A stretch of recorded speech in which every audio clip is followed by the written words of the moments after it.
Hai para Sudaners, kumaha kabarna? Damang sadena dengan saya si Otong kembali lagi di channel Ningali Film. Pada episode kali ini kita akan membahas alur cerita dari film Sang Pendekar Tersembunyi untuk bagian yang ke-6. Dan tidak usah berlama-lama lagi, mari kita mulai ceritanya.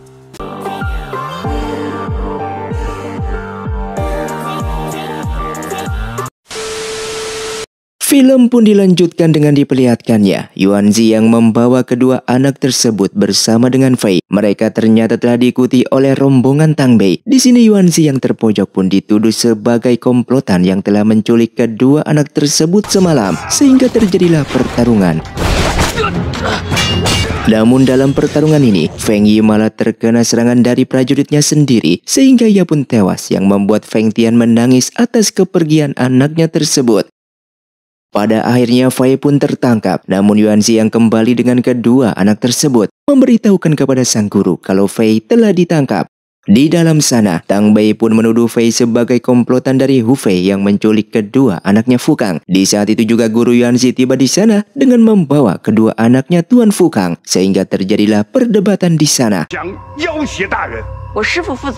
Maka dari itu Fukang pun memerintahkan kedua anaknya itu untuk menunjuk orang yang menculik mereka. Di saat itu juga kedua anaknya tersebut langsung menunjuk Feng Tian dan Tang Bei sebagai pelakunya, sehingga Fukang yang marah langsung memerintahkan prajuritnya untuk menangkap mereka berdua. Akan tetapi Feng Tian sempat memberikan perlawanan dan berhasil kabur dari sana.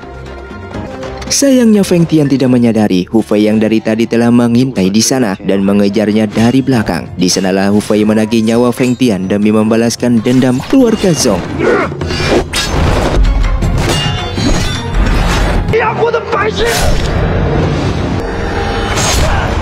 Beberapa saat setelah tewasnya Feng Tian, para prajurit yang mengejar tiba di sana dan juga Yuanzi telah menemukan ayahnya yang sudah tidak bernyawa.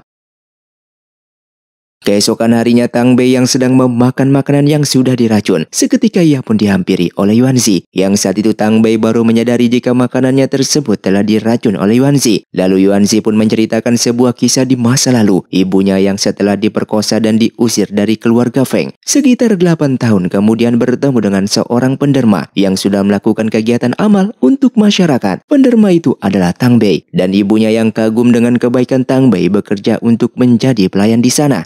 Namun tak disangka dalam suatu kesempatan, ibunya melihat Feng Tian yang bertamu ke sana dan mempelajari semua bisnis keji yang dilakukan oleh kedua orang tersebut. Dengan ketahuan menguping, ibunya pun dibunuh oleh Tang Bei dan Yuanzi yang berusia 7 tahun pada waktu itu dijual Tang Bei ke tempat pelacuran.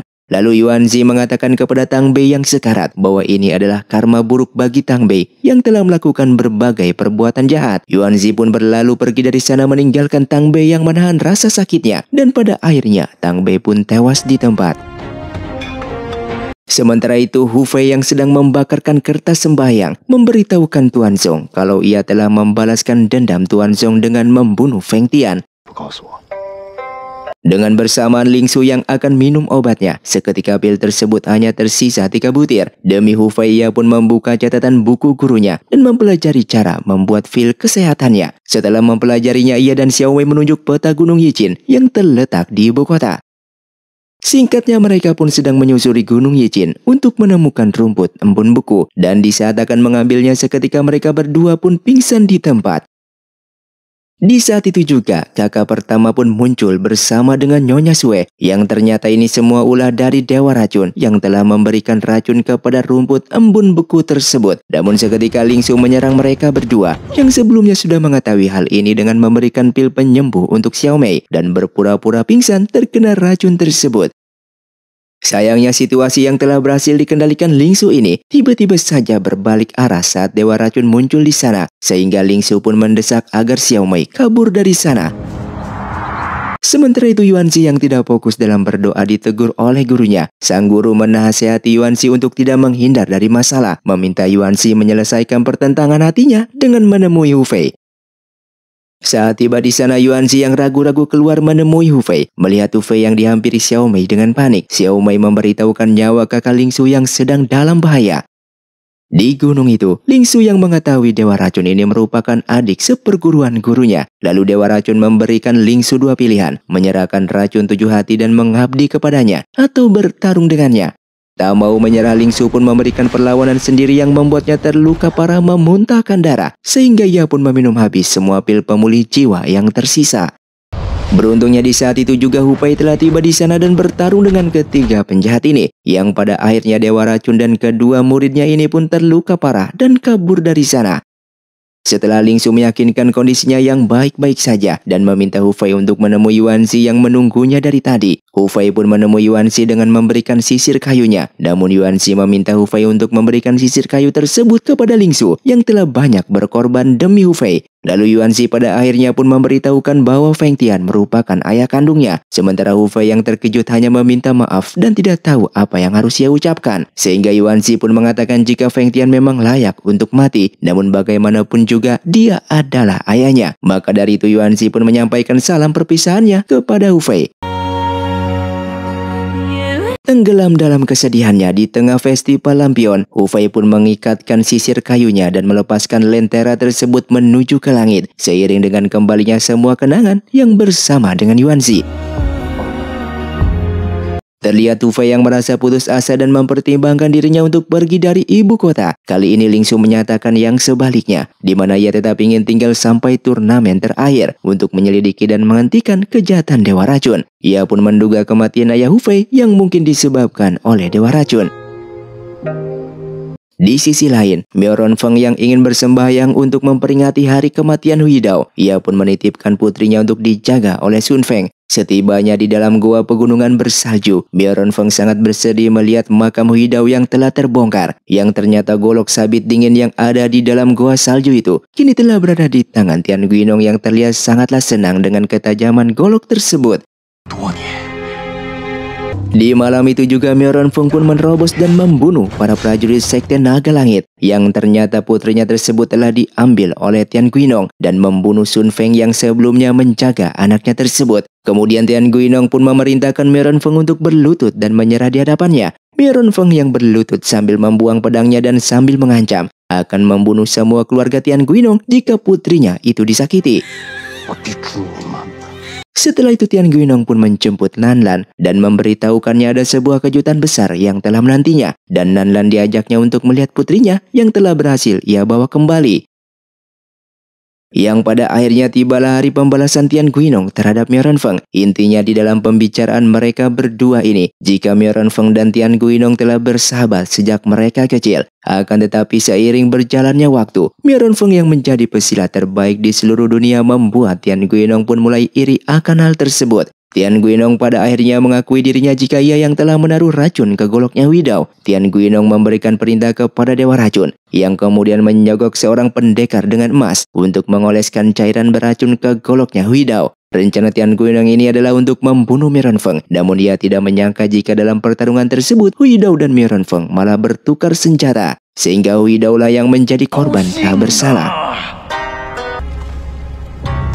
Singkatnya, keesokan hari pun tiba. Terlihat Tian Guinong yang akan pergi ke ibu kota untuk melakukan panggilan dari kerajaan. Namun ternyata Nanlan sudah mencurigai jika Miao Renfeng berada di dalam sel penjara. Sampai di sana, Nanlan pun dengan segera melepaskan rantai tersebut dengan sebuah kapak untuk memotong rantai tersebut berkali-kali. Meskipun tangan Nanlan harus terluka dan berdarah, semua rantai yang mengikat Miao Renfeng akhirnya berhasil dilepaskan. Kemudian Miao Renfeng pun membantai semua anak buah Sekte Naga Langit yang berdatangan.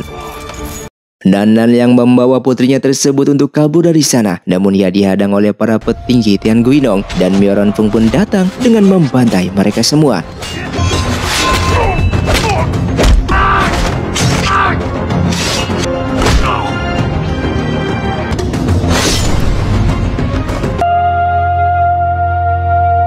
Singkatnya, kompetisi itu pun digelar di sebuah kediaman Fukang. Para peserta dari berbagai sekte dan perguruan mulai berdatangan. Terlihat penjaga gerbang sempat meminta Hu Fei untuk melepaskan topeng. Akan tetapi Hu Fei beralasan wajahnya memiliki bekas luka yang menyeramkan. Yang pada akhirnya turnamen itu pun resmi dibuka dengan Fukang yang bersulang kepada semua pendekar yang hadir.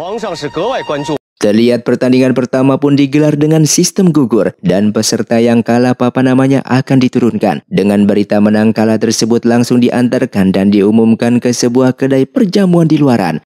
Yang dimana kedai itu merupakan tempat berkumpulnya para penonton yang tidak kebagian tiket untuk menonton secara langsung. Kemudian Hu Fei pun masuk ke dalam arena untuk bertarung yang dengan mudahnya mengalahkan para lawannya.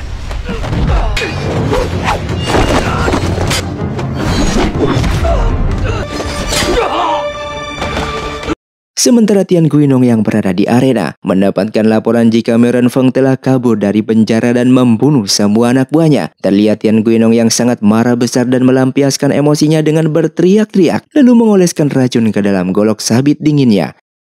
Sementara itu Me Renfeng pamit dengan putrinya tersebut dan sebelum pergi Me Renfeng pun mengatakan jika ia yang hidupnya tidak akan sia-sia dengan adanya Nanlan dan putrinya di sisinya. Sementara itu di arena, Hu Fei telah mengalahkan dua orang master bela diri.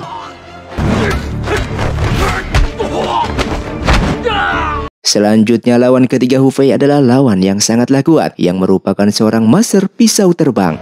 Terlihat Hu Fei cukup terdesak dan lebih banyak bertahan dalam menghadapi serangan jarak jauh. Namun bagaimanapun juga lawan itu pun berhasil ditumbangkan oleh Hu Fei. Di saat itulah panitia mengumumkan tibanya Panglima Fukang dan juga perwakilan sekte Tianshan. Terlihat Yuanzi di belakang guru Yuanzi. Hu Fei hanya bisa terkejut bersedih melihat Yuanzi menjadi seorang biksu. Dan babak selanjutnya mempertemukan Hu Fei dengan Yuanzi yang telah menjadi biksu. Dalam pertarungan itu Hu Fei berbisik untuk menanyakan rencana Yuanzi. Namun Yuanzi tidak memberikannya jawaban dan memancing pertarungan itu hingga menuju ke atap. Dari atas atap itu, Yuanzi membuat Hu Fei melihat para pasukan Fukang yang sedang mengepung arenanya ini dengan senjata laras panjang. Sehingga keduanya pun menciptakan pertarungan yang seolah-olah secara tersengaja memecahkan jendela-jendela. Yang di mana hal ini pun memperlihatkan keberadaan prajurit bersenjata api. Sehingga usaha kedua orang ini membuat para peserta mulai menyadari jalannya kompetisi ini yang dipantau dengan sangatlah ketat. Seiring dengan Yuanzi yang kemudian sengaja mengalah dari arena, lalu Tian Guinong telah tiba di sana bersama dengan dewa racunnya. Tidak adanya pertarungan tersisa untuk melawan Hu Fei. Tian Guinong pun berhadapan dengan Hu Fei di dalam pertarungan terakhir ini. Dan di luar dugaan, Hu Fei yang tak bisa menggunakan golok ayahnya karena sedang menyamar. Dan juga golok sabit dingin yang dipakai Tian Guinong sangatlah tajam. Membuat Hu Fei pun tidak memiliki kesempatan dan harus takluk di dalam pertarungan tersebut. Sebagai juara, Tian Guinong pun dipersembahkan gelas giok naga yang ia impi-impikan selama ini. Namun Ling Su secara diam-diam menembakkan racunnya ke gelas itu yang kemudian membuat gelas tersebut hancur. Lalu Ling Su menuduh jika itu adalah perbuatan dewa racun yang bisa meracun dari jarak jauh. Sehingga terjadilah pertarungan tersebut antara kelompok Hu Fei dan kelompok Tian Guinong. Di dalam pertarungan tersebut Hu Fei yang kalah hingga terpental dan membuat topengnya pecah. Fukang yang melihat wajah Hu Fei pun memerintahkan pasukannya untuk membunuh Hu Fei sekarang. Dengan bersamaan Tian Guinong pun yang mengetahui jika Hu Fei merupakan anak Hui Dao, memberitahukan jika ia merupakan orang yang telah membuat Me Renfeng buta dan bahkan yang telah menaruh racun yang membuat ayah Hu Fei mati. Saat itulah Me Renfeng mendobrak ke sana untuk menantang Tian Guinong sambil menyatakan kode etik tentang dunia persilatan dan sifat kependekaran yang langsung membunuh Tian Guinong dengan mudahnya.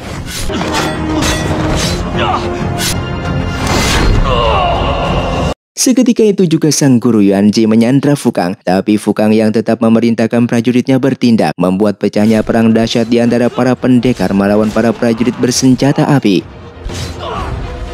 Di saat itu juga Me Renfeng memerintahkan agar Hu Fei bersama lainnya yang sedang menyekap Fukang untuk berlindung di dalam aula. Di saat itu juga Me Renfeng mengingat kembali pesan terakhir ibu Hu Fei kepadanya yang meminta untuk selalu menjaga Hu Fei. Penyanderaan atas Fukang ini membuat rombongan Hufei mampu melarikan diri untuk keluar dari gerbang kota. Setelah kereta Hufei melintas, Ma Chun pun terjun untuk menyusul kabur. Namun seketika itu ia pun terkena anak panah. Dengan Fukang sebagai sandera, Hufei pun berlindung di sebuah pulau yang tak jauh dari gerbang luar kota. Sementara itu sang kaisar terlihat frustasi dan marah besar atas semua yang telah terjadi. Kaisar yang bimbang itu tidak mampu memberikan perintah dan hanya mengusir salah satu petingginya tersebut untuk pergi dari hadapannya. Sementara itu Ling Su langsung memberikan sebuah pil kepada kakak Ma Chun yang sekarat, dan pil itu katanya hanya akan memberikan waktu tambahan hidup 2 jam saja karena luka panah itu sangatlah dekat dengan organ jantungnya. Terlihat Hufei yang hanya bisa bersedih dan meyakinkan Ling Su kalau kondisinya yang terkena racun ini baik-baik saja. Kemudian Hufei pun mendapatkan pesan terakhir dari kakak Ma Chun yang menitipkan kedua putranya tersebut dan meminta agar jasadnya kelak dikuburkan bersama kakak seperguruannya Su Cheng. Yang pada akhirnya Ma Chun pun mengembuskan nafas terakhirnya dengan sebuah senyuman terhadap Fukang yang menemaninya sampai saat terakhirnya. Dengan kepergian Ma Chun, Fukang pun berjanji ia akan membalaskan kebaikan Ma Chun di kehidupan selanjutnya. Dengan bersamaan sang kaisar dalam dilemanya, pada akhirnya pun membuat sebuah keputusan. Dengan tergesa-gesa Kasim ini lalu membawakan dekrit dari sang kaisar yang menyatakan untuk menghentikan pertarungan dan berdamai. Dengan titah itu pada akhirnya Fukang pun berpisah dengan kedua putranya tersebut yang menolak untuk bersamanya pulang ke istana. Dengan dekrit yang ia pegang di tangan, Fukang pun meninggalkan pulau itu bersama dengan para petinggi lainnya yang menjemputnya. Dengan dekrit itu Fukang pun lalu menarik semua pasukan kerajaan yang mengepung Hufei dan yang lainnya. Keesokan harinya Ling Su pun berusaha menahan Yuanzi dan menasehatinya untuk meninggalkan kehidupan biksunya, sebab Yuanzi yang kemarin mencukur rambutnya karena keterpaksaannya saja. Namun di sini Yuanzi telah yakin akan hatinya dan malah memberikan lencana giok bunga wikunya kepada Ling Su, yang pada akhirnya Yuanzi juga mengucapkan salam perpisahannya kepada Hufei. Terlihat Xiao Mei dan anak kembar itu pun pergi bersama guru Yuanzi. Setelah itu Hufei dan Ling Su pun melakukan perjalanan mereka kembali ke lembah bunga, berkebun dan menjalani kehidupan sederhana mereka yang bahagia. Perlahan tapi pasti pintu hati pun terbuka untuk Ling Su yang ia rangkul tangannya. Dalam kehidupan bahagia mereka, Hufei pun bertanya kenapa Ling Su bisa menumbuhkan bunga 7 hati yang sangat beracun. Padahal seorang master racun dan dewa racun sendiri juga tidak mampu menumbuhkan bunga itu secara sempurna. Ling Su pun menceritakan ketidaksengajaannya dalam menumbuhkan bunga tersebut, yang dimana bunga itu ia taruh di bawah papan roh gurunya. Di saat bunga itu terkena cipratan arak, secara ajaib bunga 7 hati itu pun mekar. Sementara Ling Su menganggap hal itu sebagai sebuah kebetulan dan Hufei menganggap apa yang disebut dengan kebetulan itu adalah takdir. Ketika pulang ke kediaman mereka selesai mengumpulkan tanaman herbal, Ling Su cukup heran dengan Tuan Wang yang merupakan tukang di lembah ini yang tiba-tiba saja tidak ada di rumah, dan tiba-tiba saja Hufei pun disergap oleh dewa racun dan kedua muridnya. Kemudian Ling Su pun memberikan sebutir penawar kepada Hufei yang keracunan, dan Ling Su pun diancam untuk menyerahkan racun 7 hati dan semua catatan dari master racun. Tak memiliki pilihan lain, Ling Su pun mengeluarkan catatan milik gurunya tersebut. Namun dewa racun yang curiga ingin Ling Su membuktikan bahwa itu adalah catatan asli dari kakak seperguruannya, sehingga Ling Su yang mengaku sudah membaca semua catatan itu pun mempelajari dewa racun tentang sebuah tips meracun yang mencampurkan 3 jenis racun sekaligus. Dewa racun yang kegirangan pun segera merebut catatan itu yang ternyata sudah dilapisi racun oleh Ling Su. Kemudian Ling Su pun tiba-tiba disergap oleh kedua kakak seperguruannya. Mendapati Ling Su yang dalam keadaan bahaya, Hufei yang menerjang ke sana dan berhasil membunuh kedua orang tersebut, lalu membutakan kedua mata dewa racun yang segera kabur dari sana. Sayangnya Ling Su menemukan tangan Hufei yang telah tergores oleh kuku dewa racun, di mana kuku itu tadinya dipakai untuk mencampur ketiga jenis racun, sehingga secara otomatis Hufei telah terkena campuran ketiga jenis racun yang tidak akan bisa ditawarkan itu. Ling Su hanya meneteskan air mata dengan memberikan Hufei sebuah pil, lalu Hufei pun menyampaikan salam perpisahannya, memberitahukan Ling Su kalau selama beberapa masa yang mereka habiskan di lembah racun ini adalah masa-masa paling bahagia di sepanjang hidupnya. Dan tiba-tiba Hufei pun terkapar tak bisa mengucapkan sepatah kata pun. Ternyata pil yang diberikan Ling Su barusan adalah pil bius yang mengunci semua otot-otot Hufei, sehingga Hufei pun tidak bisa bergerak dan tidak bisa mengucapkan sepatah kata pun. Dengan tidak ada cara lain untuk menyembuhkan Hu Fei, ia pun dengan setulus hati akan menghisap racun tersebut yang berada di dalam tubuh Hu Fei, membuat Hu Fei yang tak bisa berbuat apapun dan hanya bisa meneteskan air mata atas Lingsu yang telah mati karenanya. 只要中了这剧毒，好好听话。 Singkatnya, setelah Hu Fei pulih dari racunnya, ia pun memburu Dewa Racun dan mematahkan semua urat dan tulang Dewa Racun, meninggalkannya dilahap oleh api. Dan setelah beberapa tahun kemudian, terlihat Hu Fei bersama Nanan dan seorang gadis kecil yang merupakan anak dari Nanlan. Di sana mereka sedang melakukan kunjungan terhadap makam Widao yang merupakan ayah dari Hu Fei, Mioron Feng yang merupakan ayah dari gadis tersebut, dan makam Lingsu yang merupakan wanita yang sangat Hu Fei cintai ini. Dengan kesedihannya itu, Hu Fei pun mengatakan jika ia akan selalu berkunjung ke sini untuk melihat wanita yang sangat ia sayangi ini. Dan film pun tamat. Terima kasih untuk kalian yang sudah mengikuti dan menonton film ini dari awal hingga akhir. Kalian sangatlah luar biasa. Buat kalian yang mau request film selanjutnya, silahkan komentar di bawah ini. Sampai jumpa di video selanjutnya. Saya pamit pulang dari Ningali Film. Undur diri dan salam Sundaners.